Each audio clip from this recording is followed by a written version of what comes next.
Друзья, всем привет, серферы, бездельники, девианты. Мы начинаем наш, я думаю, очень крутой эфир с очень крутыми людьми.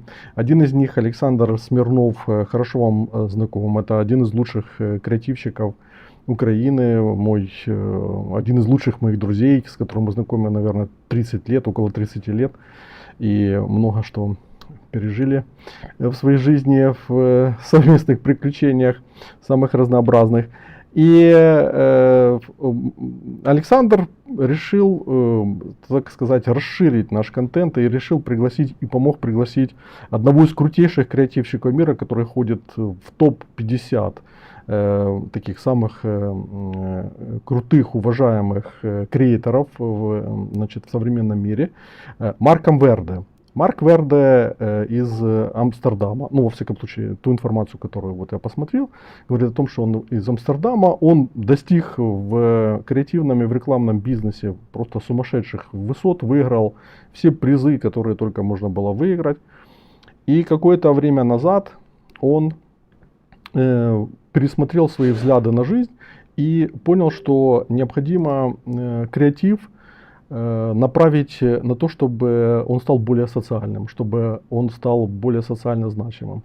И написал ряд книг. Вот последняя так и называется «Креатив under fire», «Креатив под огнем». Она недавно вышла, в котором как раз вот рассматривает этот поворот и необходимость креативному бизнесу, рекламному бизнесу смотреть в суть вещей и быть более социальными. И он начал строить такую свою сеть инфлюенсеров, свою сеть сторонников по всему миру, которая начала внедрять вот эти вот новые подходы, которые в креативном мире вызвали просто фурор. И вот в рамках своей деятельности я осуществил огромное множество проектов, мы об этом поговорим дальше, в которые были вовлечены в том числе мировые религиозные лидеры. То есть он там встречался с Далай-ламой, с Папой Римским. И, собственно говоря, это вызывает большое уважение, потому что ему удалось достичь ряд очень важных социальных вещей. Например, разоблачение сети педофилов, которые для того, чтобы их различить, использовали там специальную технологию Свити. Вот. И на Филиппинах они работали и сумели вывести на чистую воду, там, по-моему, около 1000 человек, которые промышляли этим. И вот сегодня мы с ним поговорим об этом, о смысле жизни, потому что он поднял вопросы о смысле жизни, что должен делать креативный бизнес в контексте осознания смысла жизни, в контексте осознания, что не только деньги должны определять логику действий бизнеса, и об этом мы тоже поговорим. Ну, короче говоря, мы просто попытаемся поговорить с этим интересным человеком и раскрыть его взгляды и взаимно обогатиться. Александр, Марк, добрый вечер. Hello, Mark. Yeah, we are on air. Yeah, Mark, good evening. We are sincerely glad to see you on our air. Добрый вечер. Hello, Yuri, and hello, Alexander, and thank you so much for having me. And before we start, I like to say that I really respect what you are doing, especially in such challenging circumstances. We had to postpone this broadcast a few times, and I'm very grateful that it's finally going to happen. So thank you so much for having me. Thank you, Mark. I will shortly translate. Марк благодарен за приглашение на этот эфир. Он с большим уважением относится к тому, что происходит сейчас в Украине, и подчеркивает, что нам приходилось несколько раз переносить эфир из-за того, что происходит в стране, перепадов с электроэнергией и прочее. Да, и я, кстати, забыл сказать, что Александр профессиональный, можно сказать, переводчик, потому что он учился в Харьковском университете на филологическом факультете и как раз специализировался на иностранных языках. Поэтому, собственно говоря, одна из причин, почему мы его привлекли, для того, чтобы он лучше переводил. So I'm invited to translate, and finally I have found my role in life. с чего мы начнем? Начнем мы с социологии, которая была опубликована несколько лет назад, Организация Объединенных Наций. Она была сделана в сотрудничестве между Организацией Объединенных Наций и Колумбийским университетом. И в этом опросе приняло участие 24 тысячи человек по всему миру. И целью этого вопроса было раскрытие темы об осмысленном существовании. Собственно говоря, Марк инициировал этот опрос. И более 85% опрошенных сказали, что для них важно жить осмысленной жизнью. И когда они отвечали на вопрос о том, что такое осмысленная жизнь, то получились такие ответы. Радоваться жизни 81%, помогать другим 74%, чтобы нести свой вклад в нечто большее, чем я сам 73%, развиваться тем и стать тем, кто я есть 71%, поклоняться Богу 32% и жизнь бессмысленна ответили 12%. И вот эта социология, она в общем-то показывает, что большинство людей, они на самом деле хотят большего, чем просто заниматься какой-то деятельностью гедонистической там, или меркантильной, направленной на исключительно удовлетворение своих потребностей. Хотя бизнес в то же время чаще всего ориентирован на получение прибыли, и вся, допустим, западная, все западные университеты, они учат как раз тому, как наилучшим образом выстраивать бизнес таким образом, чтобы зарабатывать больше, и часто игнорировать вот этот вот фактор. И Yuri is referring to a sociological survey which is researching the meaningful life. And here is and you also are basing many of your thoughts and thesis regarding this report. So the question is that people and businesses state that meaningful life and the way they refer to it is really important to people. So actually, Yuri wants to understand how this helps and how this paradox between business, which is oriented to getting more profit, matters for people who wants to find the meaning in what they are doing, as well as businesses. Yeah. Okay, Mark. All clear. Years ago, I wrote a book that was called How Advertising Will Heal the World and Your Business. And my simple pitch at that time was, do something remarkable as a business, win a Nobel Peace Prize, and as a result, you will probably sell more. At that time, I was active in advertising, and of course, my clients wanted to sell more stuff.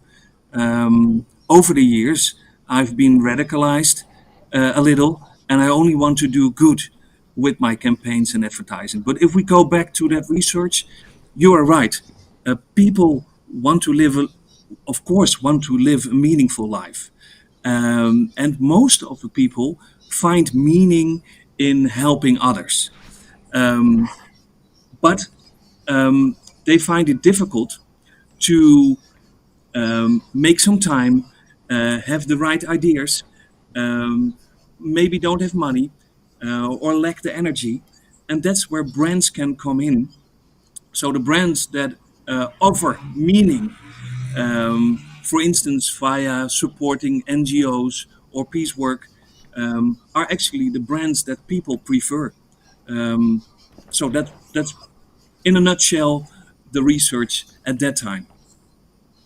Несколько лет назад я пришел к идее, что нужно исследовать этот вопрос, и эта идея воплотилась в книге «Как реклама может излечить мир и, возможно, ваш бизнес». Исследуя данный вопрос и приходя к пониманию этой темы, я обнаружил, что люди, которые ищут смысла, и бизнесы, которые понимают, чего ищут люди, может найти свое место в служении обществу и парадоксальным образом вернуться к бизнесам даже с большей прибылью. Изучение этого вопроса привело меня к череде исследований и выводов, которые находят воплощение в моих работах. Вот вы бы могли сформулировать свою грант-идею, вот, которая звучит в ваших работах на протяжении последних, ну, наверное, лет 15. Я посмотрел, что у вас достаточно большой бэкграунд вот, в плане написания книг, и у вас было много публичных выступлений на этот счет. То есть можно ли вот так пунктирно обозначить основные грант-нарративы ваших взглядов? Mark, you have been consistently developing this idea for recent years. What is the main narrative behind this meaningful service to society, about healing the world? How would you put this narrative shortly?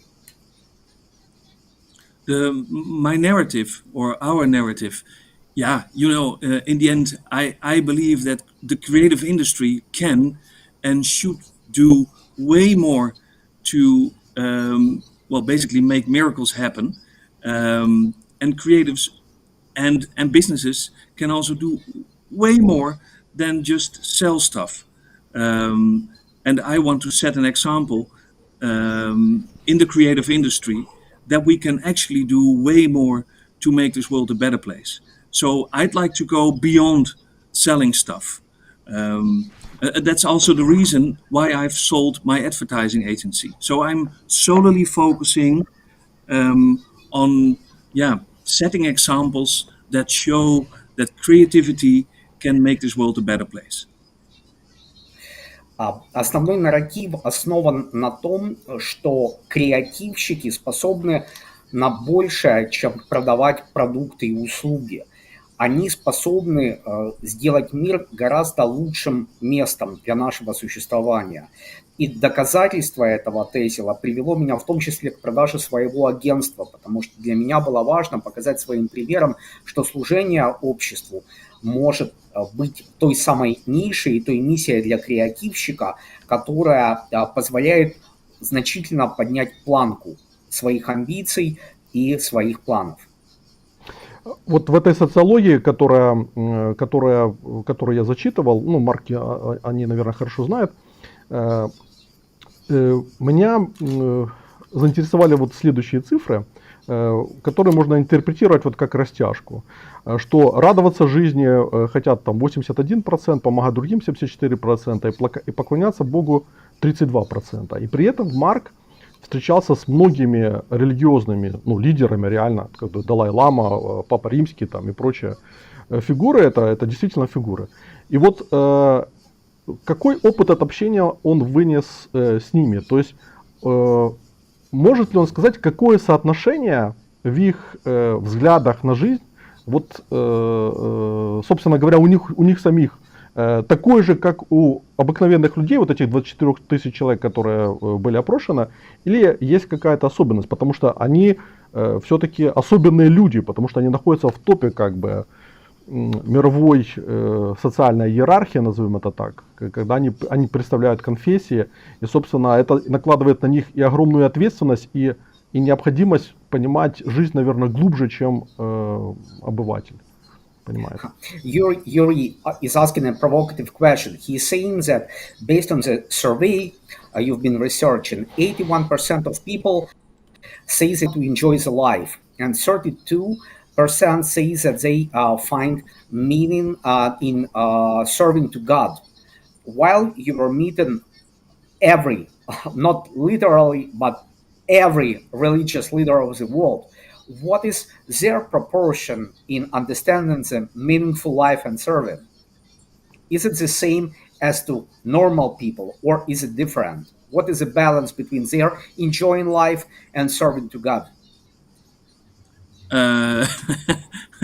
Well, to be honest, I had a good laugh with many of them.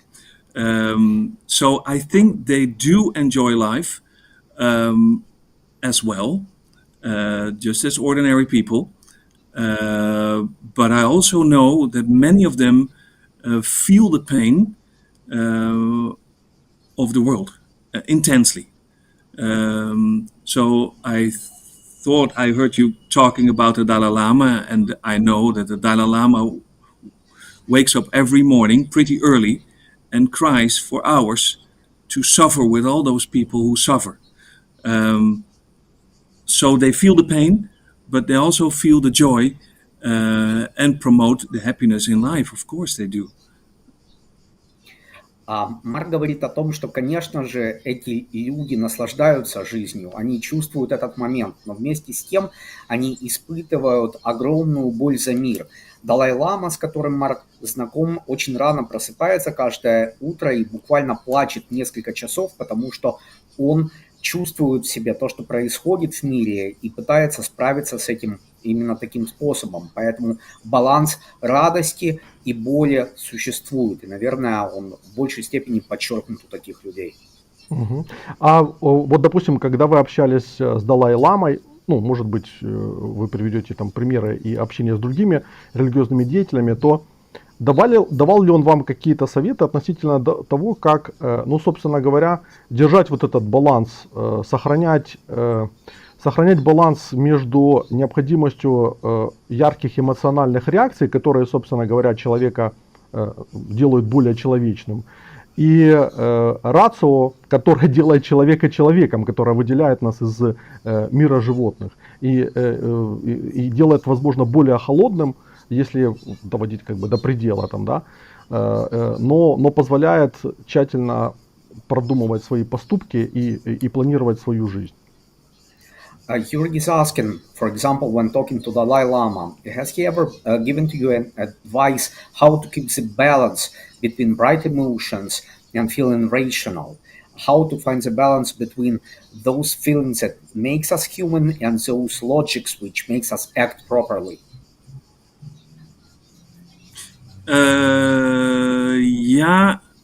Yes. Well, I spoken with him twice, and I'm not sure whether I can answer the question completely, but there are basically two things that he said that really resonated with me, and one is for the book Creative Under Fire, the book that we will discuss in a few minutes, I guess, my latest project. And I asked the Dalai Lama, can you please help me and all those sensitive souls out there, all those change makers, all those creatives, staying sane.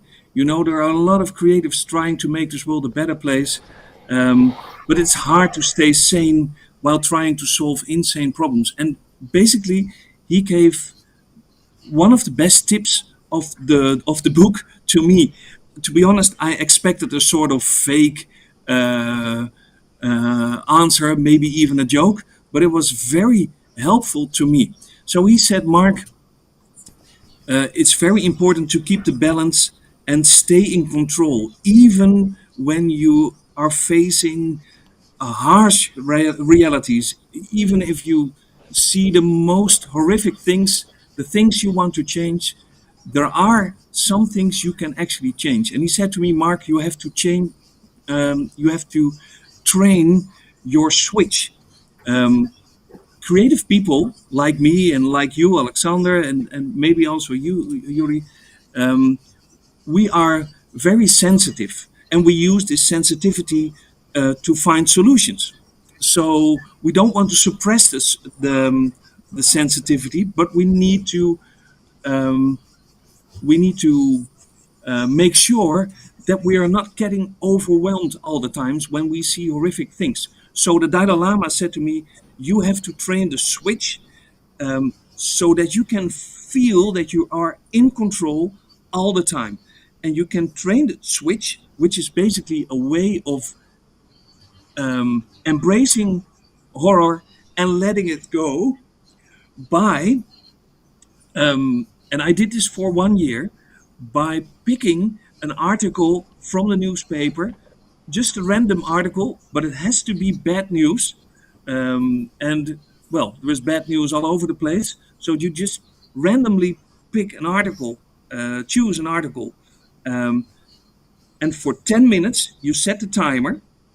You're trying to find a solution to that problem. But of course, you can't find a solution in 10 minutes. So after 10 minutes, the timer rings, and you have to put the problem, the newspaper, aside. You have to put it away. And next day you will have to do the same. And I did this for 1 year, every day, 10 minutes, sad stories, sad news from the newspaper, trying to find a solution. Of course, not able to find a solution, then put it away. And after a year or so, I feel more in control. So when I now step into a problem, and whether that's my anti-child porn program, or whether that is something difficult with the religious leaders or whatever, it helps me to stay in control, even when I get a little overwhelmed sometimes. So, and to me, that was the best tip I could receive from the religious leaders. And I'm very happy now to share it with all creatives via Creative Under Fire. Maybe a too long answer. I can short. I will give a short answer later. Sorry for talking too much. It's a fantastic answer. And this was actually, sorry to interfere as a translator, but is it a new news daily? So every day a new piece of news. Yeah, because that also impressed me when I was reading your book. And this is what I personally wanted to ask you. So, let me translate. Марк говорит о том, что дважды встречаясь с Далай-ламой, он получил, возможно, самый полезный совет, который помогает креативщикам, тем людям, чувственность которых постоянно находится, с одной стороны, под угрозой, потому что, решая сумасшедшие проблемы, ты сам должен оставаться в сознании. И именно такая сверхчувствительность позволяет креативщикам находить нестандартные решения подобных проблем. Но самое главное, что Марк услышал у Далай-ламы, это необходимость оставаться в контроле. И эту необходимость оставаться в контроле необходимо тренировать. Тот совет, который Марк получил от Далай-ламы, заключается в том, что он рекомендовал каждый день открывать газету, находить одну новость, каждый день новую новость, которая шокирует, которая вскрывает определенную проблему, и посвящать раздумьям и попытке решить данную проблему фиксированное количество времени, 10 минут. То есть каждый день новая проблема, 10 минут, и независимо от того, нашел ты решение, скорее всего, и наверняка нет, но через 10 минут ты отключаешься. Марк тренировал данную способность в течение 1 года. Каждый день новая проблема, 10 минут отведенных на ее решение и после 10 минут отключения. И этот способ тренировки и этот навык концентрироваться на достаточно ограниченном промежутке времени, после чего полностью отпускать эту историю, помогает обретать контроль над теми задачами, которые ты постоянно решаешь. Угу. Очень, очень хороший совет. Вопрос такой, который у меня, кстати, тоже... It's a fantastic advice. Yeah. Thank you. Вопрос такой, который меня тоже вот волновал, а наши зрители, я вижу, тоже им задаются. Татьяна Дуксенко спрашивает, а нет ли противоречия в рекламном бизнесе между культом потребления и экологичностью взаимосвязи в человеческом сообществе? Потому что Марк в одном из своих, даже в нескольких эфирах я смотрел, он говорил о том, что в рекламном бизнесе вращается приблизительно $500 триллиона в год. То есть, это сумасшедшие деньги, которые драйвят этот бизнес, которые мотивируют этот бизнес и которые диктуют жесткие правила игры в этом бизнесе, потому что там идет борьба за свой кусочек пирога. И, соответственно, не проигрывают ли те, вот как Марк, вот Марк пусть поделится своим личным опытом, не проигрывают ли те креативщики, которые делают ставку вот на такой вот социальный аспект, потому что очевидно, что более беспринципные, более циничные, они имеют некую фору. Возможно, это допущение. А возможно наоборот, и это тоже допущение, общество вознаграждает тех, кто ведет себя, ну скажем так, в более социальном ключе. There is another question from viewers, because they are responding already on YouTube. And they are asking, are those people who think about this problem same as you? Believes that advertising can serve people, can bring meaningful things, don't these people lose to those who stay cynical, who are just stick to money and do everything to get the profit, forgetting that there is a society and society should be healed and helped? Yeah. I feel with the cynical people. So in the beginning we talked about the meaning of life in relation to brands, and there is a lot of misuse by brands and companies. They simply trick or lure people into their so-called meaningful environment, but in reality they aren't. So what I told you in the beginning, that was an old research and one of my first books. It goes back, I think, 13 years now, and I sort of radicalized. I gave many warnings based on the surveys to companies who mislead people, and now years later, I left the advertising industry, and I'm solely focusing on using creativity to make this world a better place. So in the end, I still think it's possible, and I see some brands doing great things, by the way, who actually want to make this world a better place. But for most companies, it's still profit over meaning, while I think that it should be meaning over money. And now these days, the issues are pressing. Next to all the armed conflicts in the world, we also have this huge climate problem. So I think it's very important that we start consuming less, or when we consume, we make the right sustainable choices.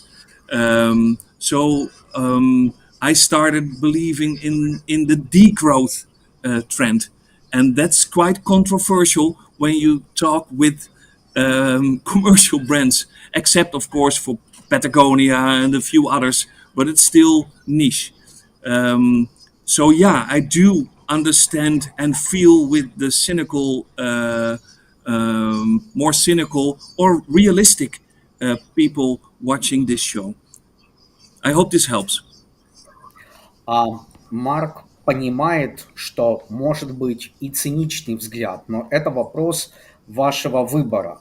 И действительно есть два лагеря. Лагерь тех, кто понимает, сопереживает. Есть такие люди, есть такие бренды, как Патагония, как прочие. Есть те, кто сконцентрирован на прибыли. Но в конечном счете у нас есть общие проблемы, независимо от того, во что ты веришь. Эти общие проблемы – это войны, это изменение климата. И в конечном счете ты выбираешь, за какую команду играть. Угу. Давайте больше поговорим о вашей книге «Креатив под огнем». И я бы начал вот с чего, что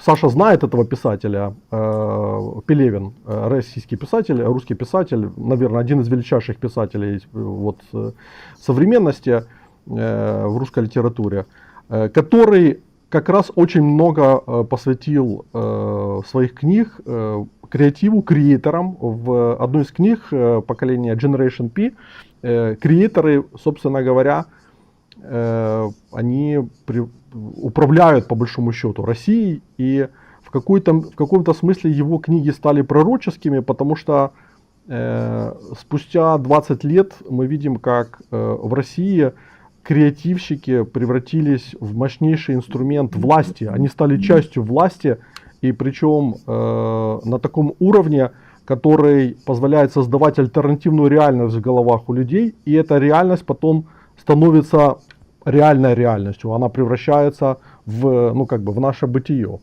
И, собственно говоря, мне кажется, что современные креативщики на Западе, они тоже сталкиваются с этой проблемой, с тотальностью власти, которая начинает проявляться во все больших аспектах. И, собственно, какие главные проблемы вы поднимаете в своей книге? Что вы видите Что вы видите вот в качестве главных проблем для креатива в современном мире?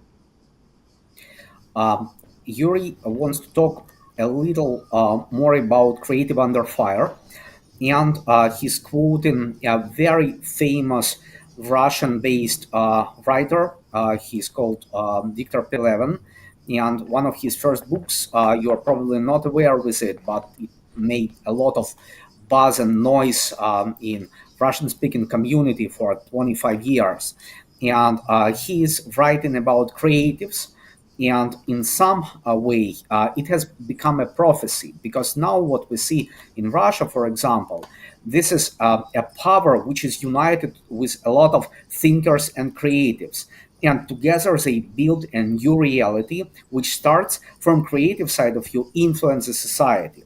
So the question is that we all understand the role and importance of creatives. So it is not just about making advertising, not about making creative ideas. It is actually about influencing and ruling the world. So according to Creatives Under Fire, taking it out of creative box, thinking about role of creatives as participants of life, politics, influence. What are the main challenges that creative people are facing? Well, I think I can show it easily. I put a few creatives through the brain scanner, and here you see the results. I hope you can see it. So Put it a little Yeah. Higher. Now you can see higher. Higher. Like this. Higher. Yeah. Now we can see. Yeah. Now you can see. That's good. So I put a few creatives through the brain scanner, and here you see the bigger problem. So on this side, you see the average people reacting to a big issue, and here you see the creatives, the creative mind responding to a big issue. So the biggest challenge for creatives are basically two things. First of all, it's important not to get too overwhelmed. Of course, it's important for creatives to feel a little overwhelmed, and what you see happening in the brain scans is that they are starting finding solutions, they're brainstorming, they're using everything they have, all connections, to find a solution. But the risk of it is that they lose their balance. The risk is that they're feeling overwhelmed, and that can lead to burnout or depression or even worse. So that's one big finding. And the other finding of a larger research we did in many countries was the finding that there are a lot of creatives with extremely great ideas, but they have difficulties in realizing them.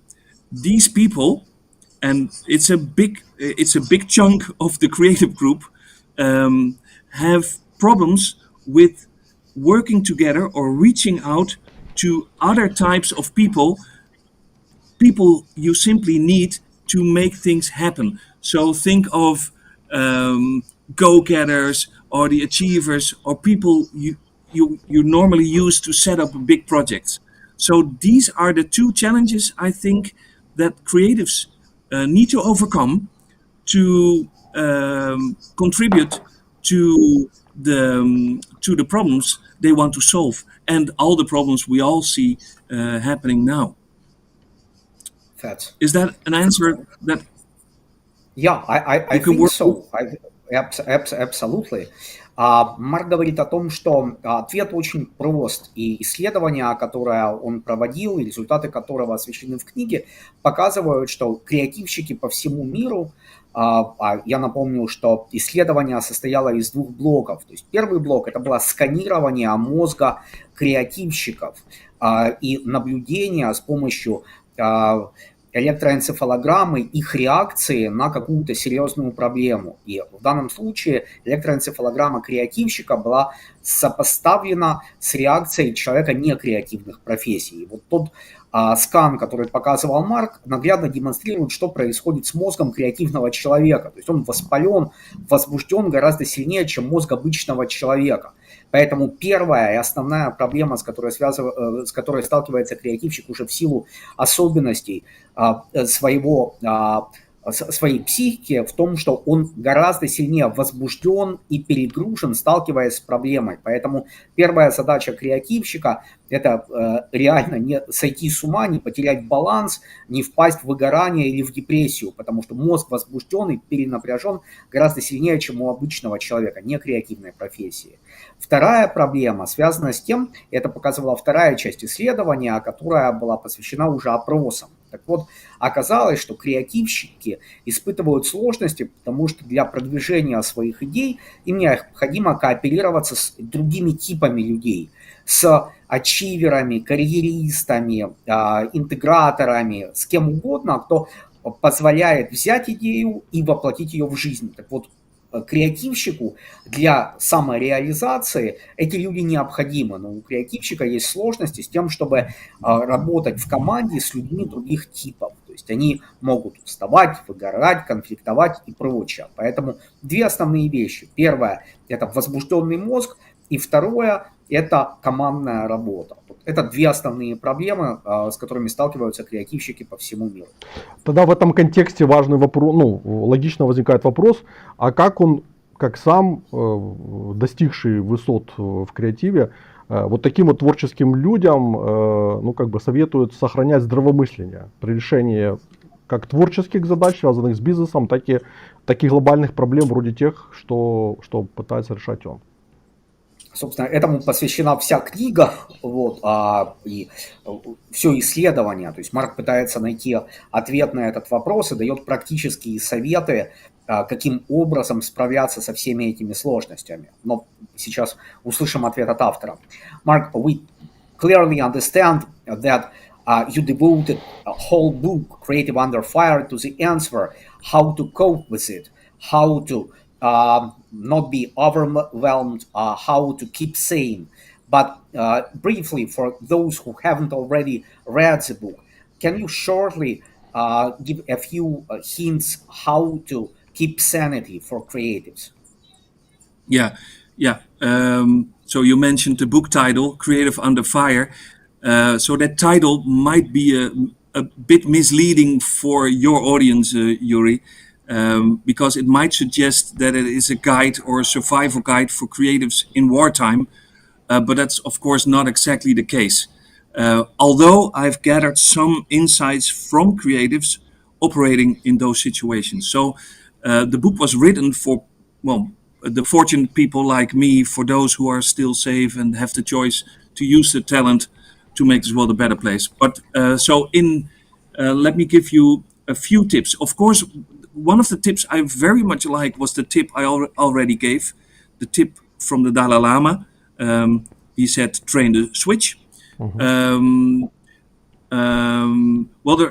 Basically there are 10 tips, and I'm still open for new tips. So if the viewers have tips, they are more than welcome. Let me just pick a random one. The one that I like is one that came from a conflict zone. I know a creative who was operating in a war zone, that was, I think, one of the tips I'd like to share. The tip is, war is work. So this guy I know is a creative professional who worked in a war zone. He was putting in like 20-hour days, week after week. And after 3 months, he was completely exhausted and couldn't continue. And although he was feeling a little ashamed, he spoke with his general. And this general told him to treat the situation he was in like a regular job. So he said, war is work, and you have to work from 9 to 6. And when the day is over, you take some time for yourself as much as possible, if it's possible. And I found that very refreshing. I mean, in a peaceful situation, in a peaceful environment where I am in, um, I sometimes get lost in my projects, but they are, of course, not, you can't even compare them to the situation this creative was in. So to me, it was an eye opener that even a general could see this, one of the most important situation a human being can be in, said to his personnel, see it as war is work, because that's the only way to prevent people from totally burn out after a few months. So that's one tip I'd like to share, and maybe it resonates a little with your audience. Um, do you want me to pause now, Alexander, so that you can translate? Because I have many more tips I'd like to share. Shall I pause for a second? Yeah, I think we will better follow with blogs. So, Марк говорит о том, что, конечно же, вся книга посвящена тому, чтобы помочь креативщикам, которые находятся под огнем. И в данном случае Марк бы не хотел, чтобы это название резонировало исключительно как книга, которая посвящена креативщикам, которые действуют в случае военных ситуаций, но они тоже включены в эту работу. И два основных критерия и совета, которые он рассматривает, это умение переключаться, то есть совет Далай-ламы, который говорит о том, что ты должен иметь выключатель, который в определенный момент останавливает твою работу над проблемой, потому что иначе ты можешь просто самостоятельно сгореть в ней. И второй пример, который Марк получил от человека, который долгое время работал в военной зоне, в военных условиях, и этот совет был сформулирован следующим образом. Война – это работа. То есть, несмотря на то, чудовищной и экстремальной является ситуация, ты все равно должен относиться к ней как к рутине, потому что твоя работа креативная точно так же зависит от рутины, от фаз работы и отдыха, работы над проблемой и восстановления для того, чтобы вернуться к решению этой проблемы. Поэтому совет «Война – это работа» с точки зрения Марка является исключительно важным и абсолютно практическим, так как он родился именно в военной ситуации. Не позволяй проблеме полностью управлять тобой, и независимо от того, особенно если эта проблема длинная, продолжительная и прочее, относись к этому как к работе, даже если тебе кажется, что она способна парализовать всю твою жизнь. Но Марк готов продолжить, потому что таких советов много. Давай. Да. Yeah, I have translated. Can we move on with a few more advices? Yeah. So the other one I'd like to share is, well, creatives, we spend a lot of time in our head, you know. This is where the magic is happening. We can imagine great things. But the risk of this all is that you are staying in your head too much. So people sometimes refer to me as the walking head, you know. So there's this body and it carries your head. But there is so much more. So I'd like to say that if you want to stay sane, it's very important to listen to the signals your body sends to you, gives you. So we have to honor our body like we do our imagination, so to speak. And that's tough for people like me and many other creatives. So I would suggest that you find a way to pick up the signals your body sends, and that can be done, and I tried it all, via meditation, barefoot running, haptotherapy, bioresonance, yoga, well, whatever, you name it, but find something that really works for you and prioritize your body, because it's easy to skip your training, it's easy to skip the meditation, it's easy to skip it because there are so many things happening in your head that are so important. But I learned the hard way, by the way, that you have to prioritize your body. Shall I pause now for a second, Alexander, so you can translate? Yeah, please. And He once can. again, let me once again share my admiration, because this body thing was really impressive, really. And I know what stands behind it. And thank you for this, because write it down, put it on the paper, and the thought is something that can really help and influence. Итак, Марк говорит о том, что креативщики – это часто люди, которых можно выразить словами «ходячая голова», потому что ты все время живешь в мире мыслей, фантазий, ты трудишься не руками, ты трудишься головой. Но при этом эти люди очень часто забывают про то, что само тело посылает тебе сигналы, если что-то не так. Поэтому третий совет от Марка – это прислушивайся к своему телу. Занимайся своим телом, слушай сигналы, которые оно тебе дает. Соответственно, ты можешь находить любой способ, который близок к тебе. Это может быть йога, акупунктура, биорезонансная терапия, все что угодно. Но само по себе тело – это очень важный инструмент, который подсказывает тебе, что что-то не так. И мозга без тела не существует, поэтому каким бы крутым и мощным креативщиком ты ни был, слушай сигналы своего тела, оно не подведет. Угу. Дальше или вопрос? Okay. Shall we continue with another one, Yeah, or do yeah, you yeah, want yeah. to? Okay. Yes, please. Especially for the younger viewers, well, let me make a confession first. So when we did a large anti-child porn operation that was seen by the world, many young creatives wanted to work with me, and they had all these crazy ideas to find solutions to the biggest problems, really. Let's regreen the earth, let's do this, let's do that. They had solutions for almost every big world problem. And I said, well, yeah, sounds good. Come here and, well, do what you have to do. Without guiding, without real guidance, without real help, these people, these young creatives burn out in a few months because they simply lack the basic skills of how you set up a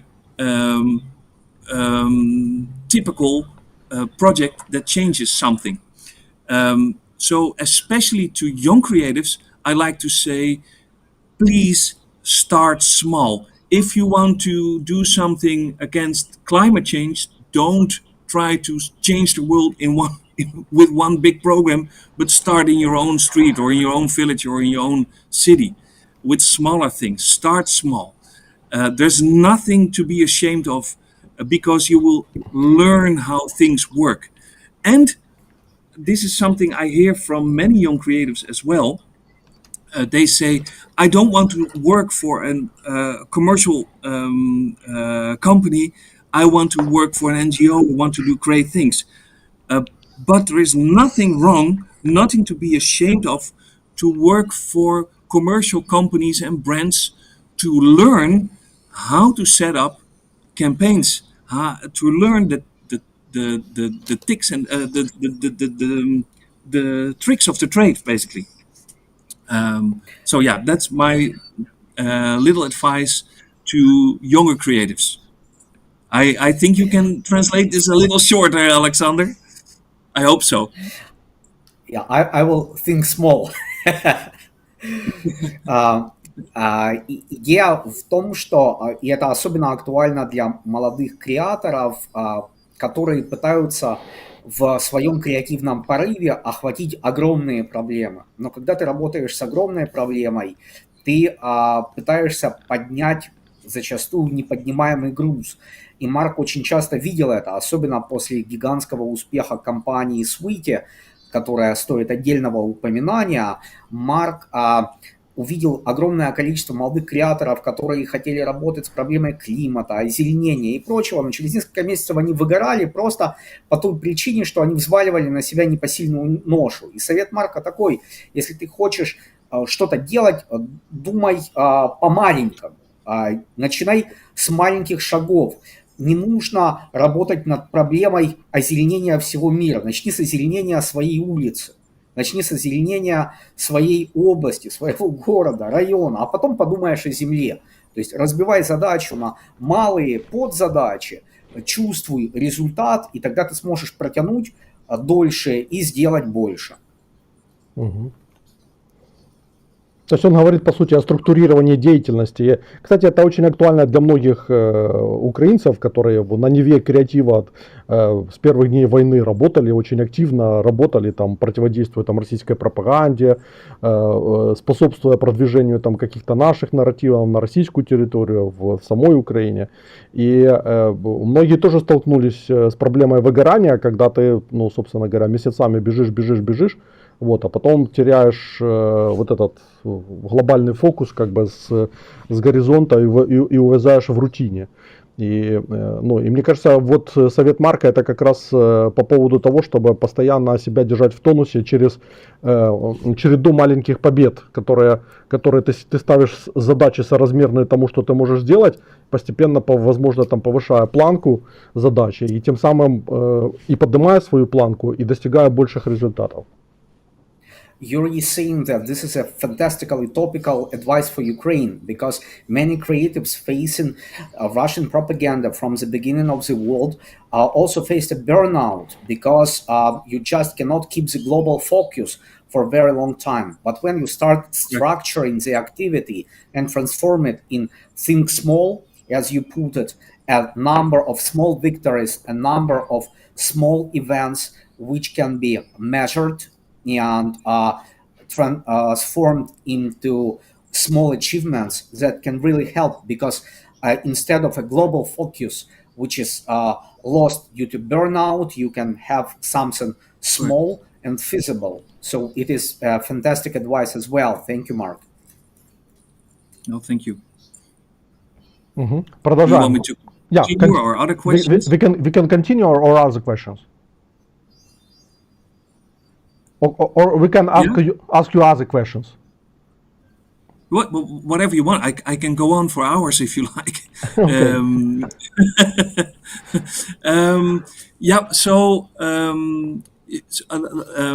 Maybe in addition to what you just said, Yuri, is I spoke to many young people, and what I saw is that many of them are not very hopeful. Well, basically, many are hopeless. To be honest, before writing the book, I thought hope is like a cheap excuse for doing nothing. I hope everything will be all right. Yeah, so hope is nothing, except, and that's what I learned, except if you've lost hope. So I consider myself, so after writing the book and talking to many young people, I learned that I'm in fact a very hopeful person, but that's not too common. So my advice to all the people with hope: share what you have. Share your hope with especially younger people, showing them where the light can be. Maybe small things, but we have the task to show people without hope that there is still hope going on. Because without hope, it's very difficult to undertake something. And the same, something similar, I'd like to say to the people without hope. One thing that is not very beneficial to your mental health is scrolling all day, doom scrolling. You know, all the social media is, most cases, full of negative news, because that's how clickbait works, basically. So my advice is make sure that you are following a healthy media diet. So make sure that you're also, especially for the younger people, try to find sources of positive and hopeful information, because it fuels your hope and your health, which makes it easier to develop positive actions, make the change. So 2 tips in one, basically. You are speaking aphorisms, and this is fantastic. I will write it down. The thing, I'm sorry, то, что говорит Марк, и 2 совета в одном. Первое, это мы часто теряем надежду, мы теряем веру. А потеря веры ведет к потере себя. И поэтому Марк призывает тех, у кого есть вера, не стесняться ею делиться.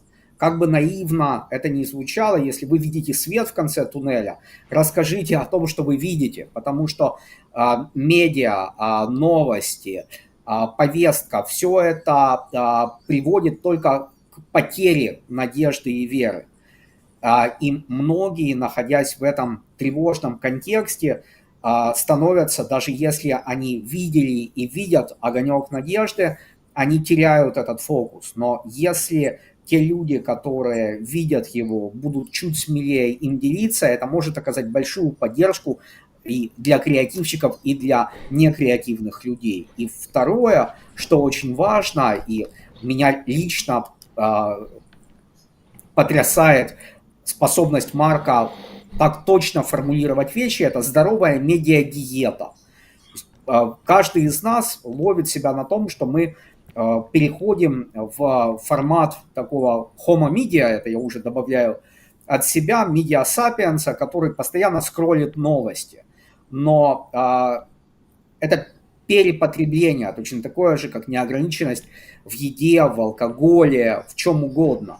И диета, она важна во всем, в любом виде потребления, поэтому попробуйте применять ее и к своей медиакультуре.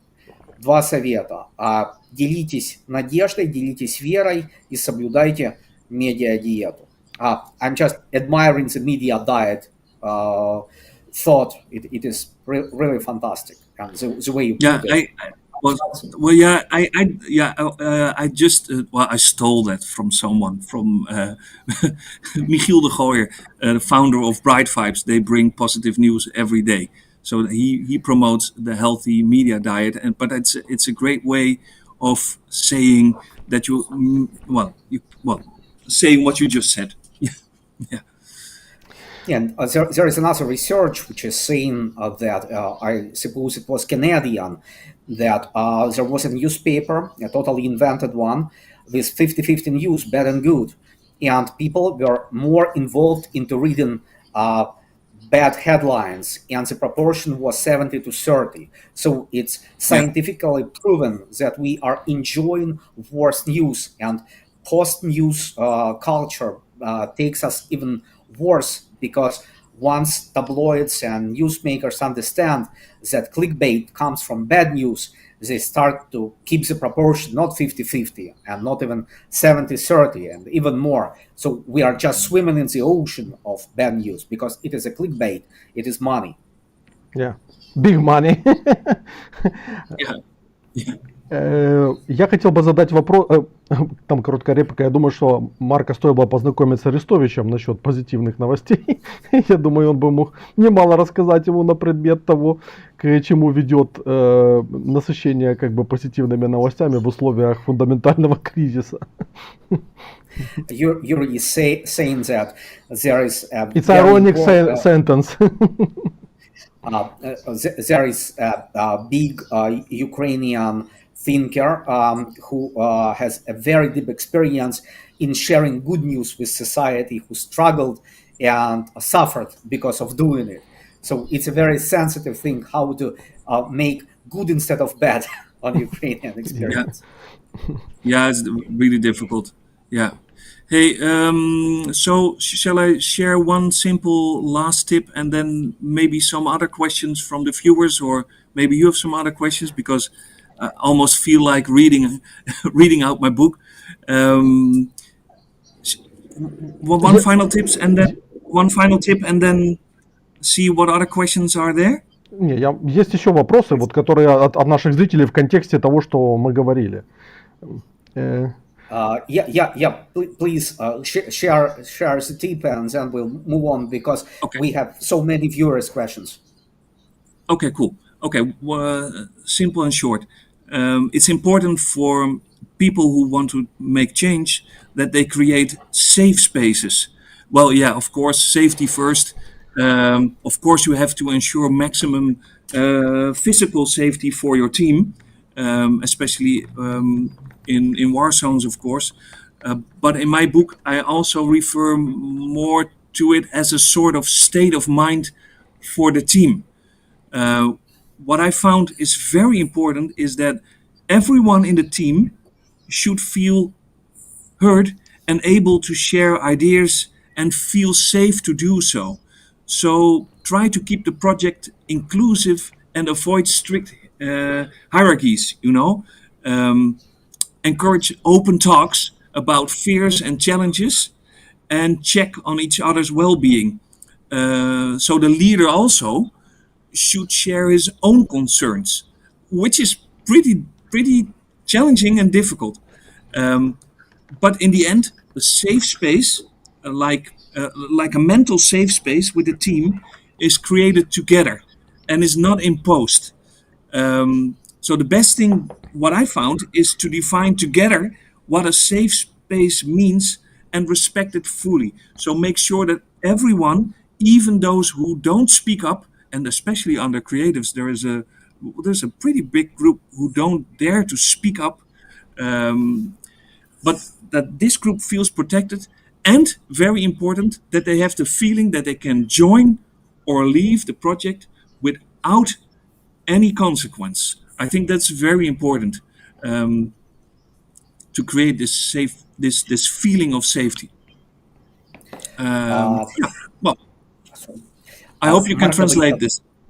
Yeah, I will do my best. Марк говорит о том, что очень важно для креативной команды создавать условия безопасного места, поскольку креативщикам исключительно важно, чтобы у них была возможность быть выслушанным, не подвергаться резкой критике в определенное время и в определенном месте, потому что они способны раскрываться на территории, в которой они чувствуют себя безопасными. Поэтому для команды необходимо создавать правила, в которых они будут чувствовать себя защищенными и комфортными, делясь своими идеями и не рискуя наткнуться на жесточайшую критику и уничтожение их собственных идей. Вот такие вот креативщики, нежные существа. Подтверждаю. Да, подтверждаю, но я думаю, что креативщикам Запада, думаю, стоило бы попасть в Украину, где чрезвычайно жесткое давление идет со стороны общества и конкурирующих групп, и поэтому как бы вопрос вот этих безопасных пространств для украинских креативщиков, он прежде всего связан с способностью создавать их в своей голове, in the mind. Yuri is saying that it is as well important to create those safe zones not only in physical world but also in the mind, because burnout can come from outer space, from the influence from outside, from hate, from criticism from the society, which can aggressively respond to certain ideas. Да, потому что ты должен находиться в суперрефлексивной позиции, когда, с одной стороны, ты разворачиваешь какие-то свои идеи, полезные для общества, с другой стороны, ты наталкиваешься на мощнейшее противодействие, потому что очень много различных консерваторов, различных непонимающих, различных идиотов, в конце концов, плюс конкурентов из различных социальных, политических групп. И поэтому ты должен четко держать эту рефлексивную рамку, когда, с одной стороны, есть объективная критика, а с другой стороны, ты должен четко отделять работу ботов, если речь идет о социальных медиа, работу конкурентов, работу идиотов, и тем самым освобождать себя от излишних эмоций. Ну, Саша не даст соврать, как бы он тоже в ситуациях таких оказывался там и пользовался моими советами, как, собственно говоря, уходить от паники и уходить от состояния незащищенности, потому что защищенность, она у тебя в голове, это то, что ты можешь контролировать и выходить вот во внешнюю позицию, смотря на ситуацию со стороны, и в тебе должно жить как бы два человека. Вот человек действующий и человек, смотрящий на действующего человека, который критически оценивает ситуацию. You're really saying that the situation about creatives in the current society is very sensitive, because in order to respond, you should be very reflective. And here there is a dual nature of those creatives, because from one side, you should be a reflecting person who can sense, understand, and share the thoughts. But there should be a rational part, which should be protected enough to oppose the criticism, conservatism, hate, and boats which you can face because your ideas are too unsafe, too provocative, too modern, for example, for people who are not ready to perceive them. And instead of a dialogue, understanding, sense, argument, they just want to fight. So you should be able to build your frame, your borders, in order to protect yourself from the same burnout, which can sometimes come not from within and from outside.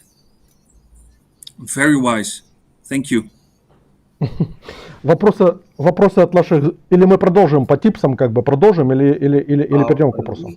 Я думаю, мы перейдем к вопросам. Угу. Вопросы вот в этом контексте. Михаил Штенбок из США спрашивает.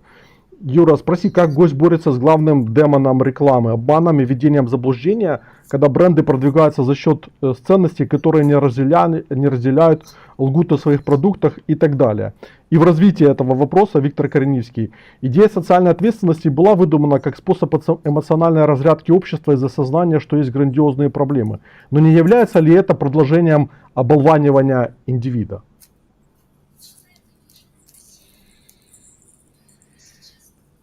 There is a hard one even for me to understand. So sometimes advertising is a science of deceiving people, and brands can lie to the audience, and advertising people are in some way hostages of those brands which are deceiving people. And there is always a moral dilemma. And there is also a twist or the best approach which you are sharing and promoting. The idea about responsibility, the idea about meaningful approach is something which, according, and this is a question from one of the viewers, it can also be a way how to see the audience who is just tired of usual promotion for the profit. So now there is another trick. Let's think meaningful. Let's deceive in a new way. So how will you respond to it? Where is the border between serving, between servicing brands and servicing the society? Yeah, I totally get the dilemma. Years ago, I would answer this question saying, only talk the good talk. And hey, maybe this company starts with meaningful advertising as a trick, but the moment they start, they will see how it works. And then maybe they will change into a real meaningful company. But over the years, I've witnessed many companies and brands that see it as a trick.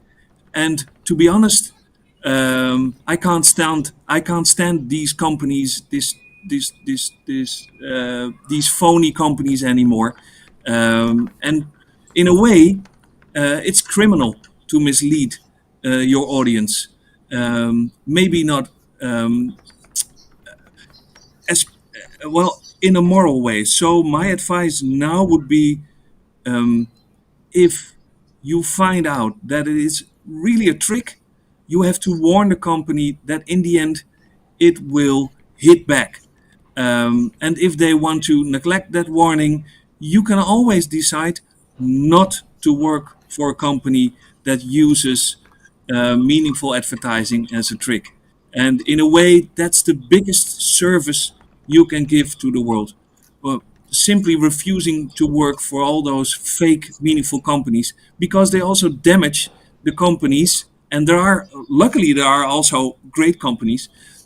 You also damaged the credibility of those companies who actually want to do good. Hope this helps. That helps a lot, because you are showing the evolution of your views, actually. And it helps because everybody has his own way to understanding the truth, the virtue, and it helps a lot. Let me translate.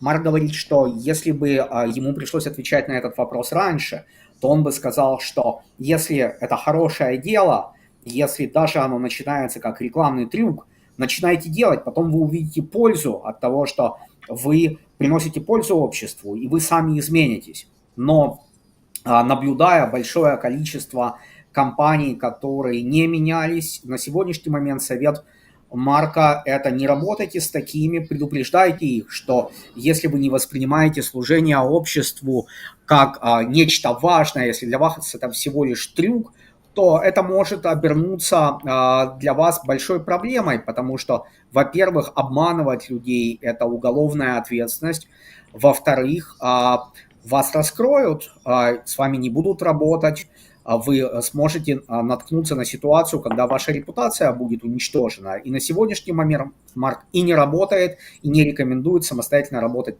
с теми компаниями, которые используют служение обществу всего лишь как рекламный прием и трюк.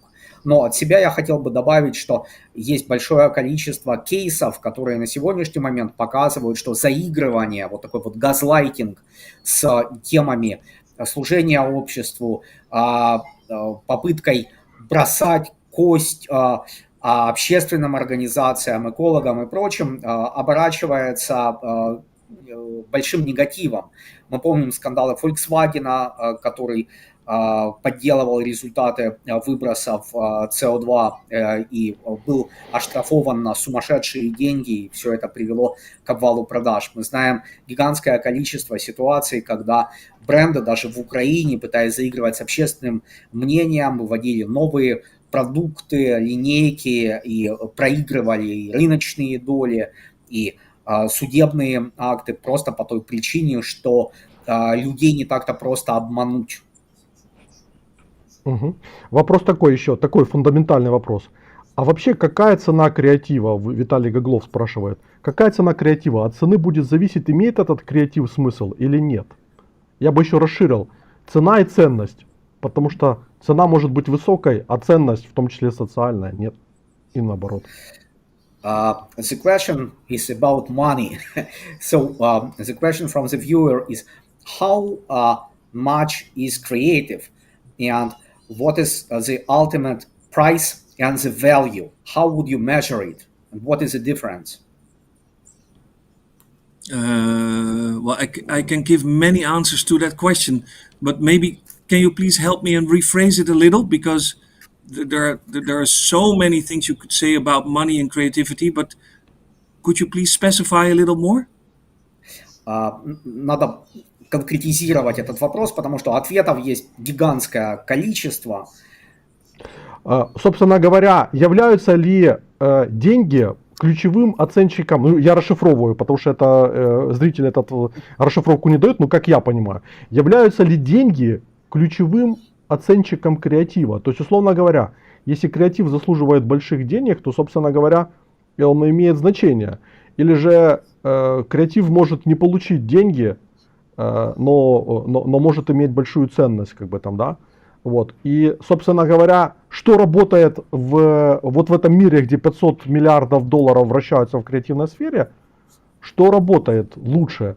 Не получается ли так, что на самом деле деньги являются все-таки более качественным инструментом оценки эффективности креатива, потому что они дают соответствующий как бы результат. Ну, он дает соответствующий результат.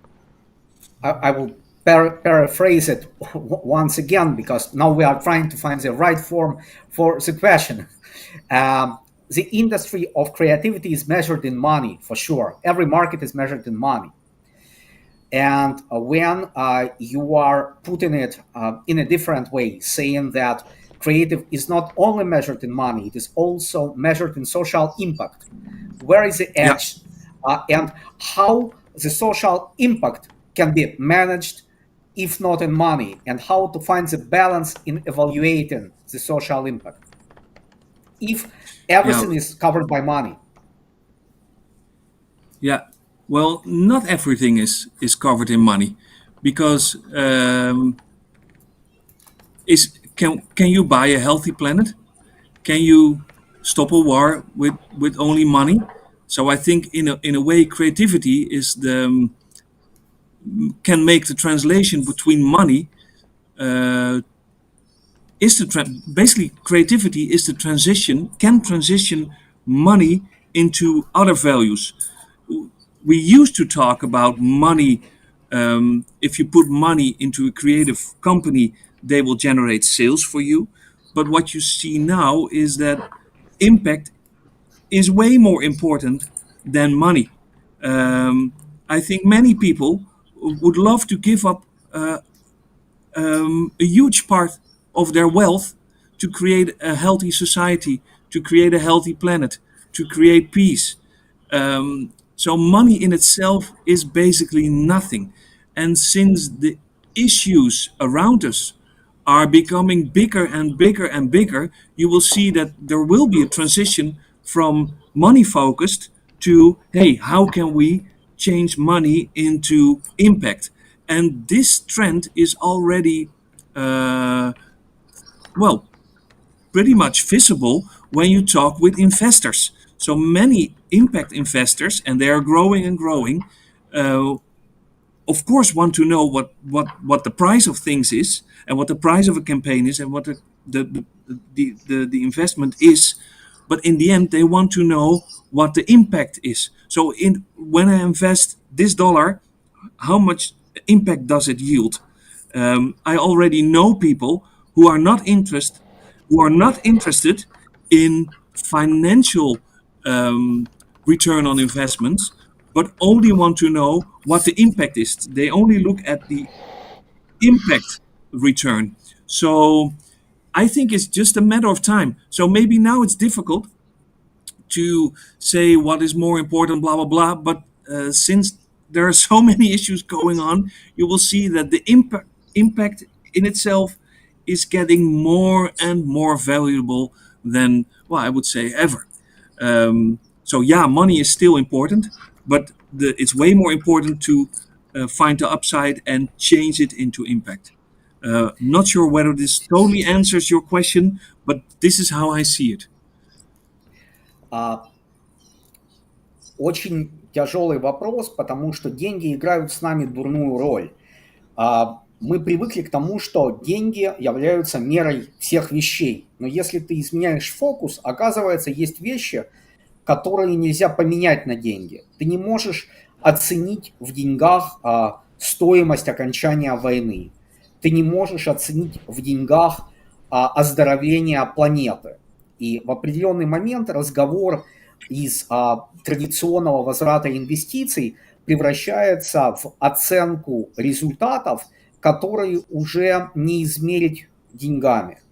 Поэтому, несмотря на то, что деньги остаются важным смазочным веществом и горючим для достижения результата, возникает тонкий момент, когда только способность креатива достичь результата, неизмеряемого в деньгах, обладает ценностью. И именно в этом заключается вот тот самый пресловутый баланс, который мы пытаемся нащупать. Неизмеряемый в деньгах результат. Что может приблизить нас к нему? И это креатив. И креатив уже в данном случае теряет вот эту монетарную, денежную ценность и становится сам по себе единственным источником силы, который способен приблизить результат. Угу. Михаил Богданов пишет: полагаю, что в книге речь идет больше не о моральной стороне, а о сложностях условия работы и о преодолении трудностей креатора вот в современном мире. Я бы еще добавил в развитом мире, потому что даже вот и характер вопросов, и я смотрю, как реагирует аудитория, я вижу, что, ну, условно говоря, Марк говорит просто из другой эпохи, из другого уклада. Он говорит из другого уклада, жителям страны, которые находятся, ну мало того, что в кризисе и в ситуации в войне, но и находятся еще в другом укладе. Поэтому некоторые идеи, возможно, они не совсем как бы понятны из-за того, что есть просто разница восприятия, как бы, да, разница ценностная в том числе. Вот. Но, тем не менее, вот какое соотношение, условно говоря, в книге, вот связь между моральной стороной и сложностями работы там, и преодоления трудностей работы креаторов? Мне не совсем понятна пропорция, то есть что с чем мы сравниваем. Да, то есть смотри, то есть в книге больше, это вопрос на понимание, вот условно говоря, человек хочет прочитать книгу, да, и он хочет для себя понять, там больше поднимаются вопросы, связанные вот с практической, ну вот с практические советы в духе, как, ну, как сохранить здравый смысл, как бы там и так далее, а вопрос морали как бы в стороне остается, и если эти вопросы поднимаются, то в каких, может быть, в каких-то других его книгах поднимаются, или же вопрос морали, он соотносится как бы тоже каким-то образом там. The question from the viewer is about the book. How do you perceive it? Is it more about moral side of creative work, or is it just a practical advisory for creatives how to keep sanity? Yeah. It's a very practical survival guide for people, creative people who like to stay sane when they are trying to solve insane problems. To be honest, I wrote this book for myself as a starter because I suffered a lot from my own creativity.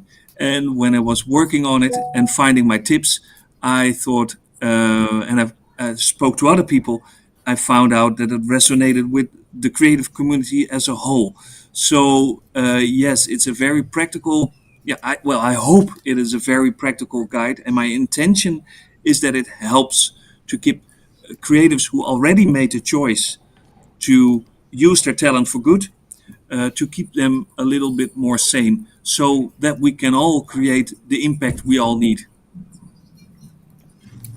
Марк отвечает, что его книга является очень практическим пособником, учебником по выживанию креативщиков. То есть это набор практических советов о том, как оставаться эффективным, заряженным и не выгоревшим для того, чтобы работать в чрезвычайно сложных креативных обстоятельствах. И со своей стороны я бы хотел, чтобы все зрители, которые, большинство наших зрителей, наверняка это украинская аудитория, не вполне знакомая с работами Марка, а я с этими работами очень хорошо знаком, и перед нами сейчас находится, без преувеличения, один из величайших креативных умов современности. Это человек, который изменил криминальное законодательство нескольких стран мира. Это человек, который вывел вопрос вебкама и международных преступников, которые зарабатывают на детской проституции, в повестку ООН. Это человек, который посвятил 2,5 года своей жизни объединению религиозных лидеров всего мира, взяв интервью и выставив в одну панель аятолл, Далай-ламу, папу римского, константинопольского митрополита, патриарха и прочих. То есть тот уровень стресса и тот уровень задач, с которыми сталкивался Марк, в разы и в порядке выше тех проблем, с которыми сталкивается среднестатистический, даже высокого уровня креативщик. Поэтому он не понаслышке знает, что такое выгорание, что такое действие в зонах войны, что такое попытка работать с многочисленными отказами и трудностями. Поэтому эта книга, и это уже слова Марка, была написана в первую очередь для себя, как для человека, которому нужно держать в фокусе вопросы глобальной важности и не терять надежду и не опускать руки. Потому что для обычного креативщика длина креативной кампании, подготовки к ней, работы над идеями – это месяцы. Те люди, которые работали над креативными задачами, работают над ними постоянно, знают, насколько сложно бывает тянуть идею, для реализации которой нужно не 3 месяца, а полгода, год, Представьте себе, что одну и ту же идею необходимо шлифовать, дотачивать, изменять и держать фокус на ней годами. Вот Марк, опираясь на этот опыт и создав проекты, которые имеют глобальную планетарную значимость, может говорить об этом как никто другой. И еще хотел бы подчеркнуть, что Марк – это человек, который был удостоен медали мира ООН за кампанию «Заводите друзей среди разных религий». То есть его международное признание и результаты, которых он добился, действительно глобальны. Вот так вот, чтобы вы понимали, не просто так вот вышли тут и поболтали.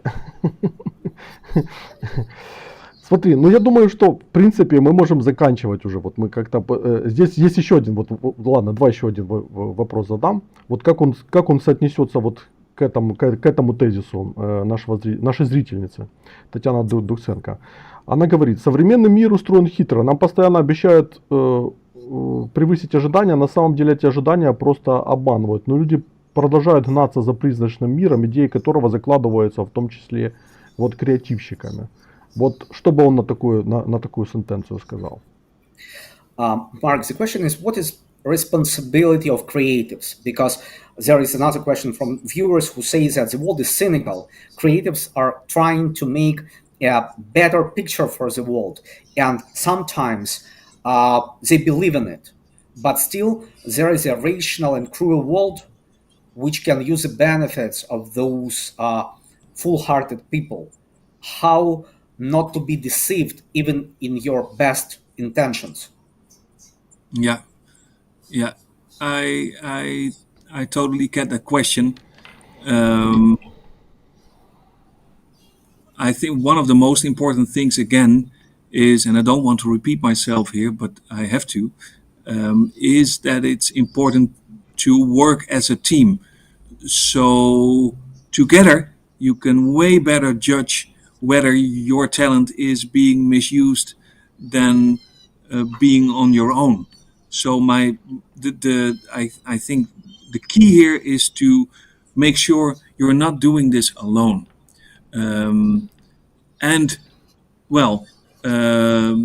If your talent is being misused for longer than, let's say, a few days, then quit, or make sure the other understands that this is not the way to move forward. And in the beginning of your question, you said something. What is the responsibility of creatives? Well, in my view, and maybe that's a little too naive, but this is how I feel it. If you have the talent to make this world a better place, you could. Well, I see it as almost like a creative felony, so to speak, almost like something criminal, if you're not using your great mind, your great ideas to improve the world. So yeah, there is this responsibility to make the best of your talent. And if other people misuse it, well, then you can't act responsibility anymore. So you have to speak out and make sure that the other party understands that this is not the way to move forward.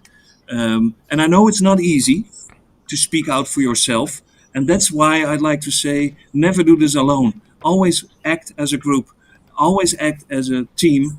And you will be surprised that if you actually speak out for yourself and say it out loud, that you have the feeling that you're being misused, that your talent is being misused by a company, I'm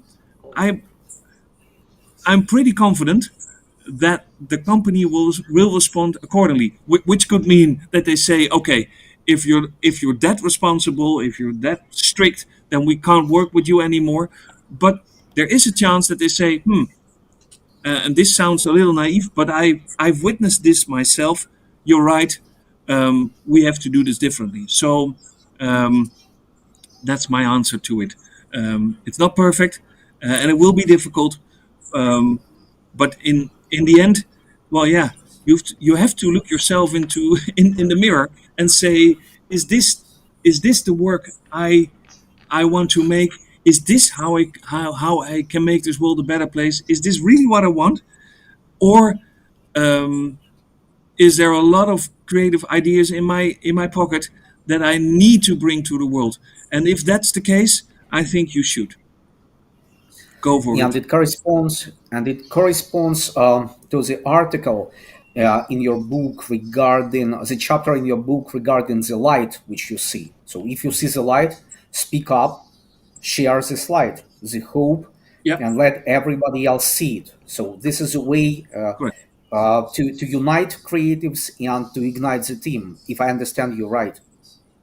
Yeah. And in the end, it's also better for your client or the business you're working for to be completely honest, because misleading always will be discovered, and it's bad for business as well. So yeah, it might feel like losing money, but in the end, it's the way to make money if that's important to you. Используйте силу команды, потому что один ты действительно можешь заблуждаться, ты можешь свернуть с пути, ты можешь потерять ориентир, но хорошая команда поможет, команда подстрахует, команда не даст идее быть извращенной и измененной. Если ты видишь цель, не стесняйся говорить о ней, не стесняйся возвращать людей на исходную позицию. Будь честным и не позволяй обманывать себя, и не обманывайся сам. Потому что в конечном счете, если ты видишь цель, если ты можешь испытывать надежду, если ты веришь, делись этой верой, держи ее в фокусе и иди к ней. Но обман, разочарование – это неизбежные стороны жизни. Вопрос не в том, чтобы избежать их. Вопрос в том, как ты поступаешь, если оказываешься в такой ситуации. И совет Марка – это не молчать, а говорить, использовать силу команды для того, чтобы двигаться к цели и не позволять этой цели быть искаженной. Я думаю, мы будем заканчивать. На этой как бы мажорной ноте будем заканчивать. И поблагодарим Марка. Mark, thank you so much for your thoughts, your experience, and your willingness to share it for our viewers. Well, thank you. Дякую, and may peace find you, all of you, and may you have strength and hope each day. And please stay safe. Yes. Thank you so much for the opportunity. Thanks. Thank you for all. Thank you. Thank you, Mark. Thank you, Yuri. It was fantastic here. Pleasure. Thank you, Alexander. Да, я думаю, что я думаю, что у нас получился фантастический глубокий разговор, и я думаю, что не последний. Спасибо большое Александру Смирнову за то, что он организовал эту встречу, и спасибо большое Марку, который вышел к нам в эфир и поделился своей мудростью, своим опытом и своими идеями. Спасибо. На этом мы заканчиваем. Завтра у нас будет Дима Глущенко в эфире, значит, ротный с передка, который приедет. Смотрите за объявлениями, я дам анонсы. Завтра во вторник у нас будут интересные эфиры. Впрочем, как всегда. Спасибо всем, кто смотрели. Не забудьте полайкать этот эфир. Я его размещу также на англоязычном моем канале и Романенко World. И все. Хорошего вечера. Берегите себя. Пока.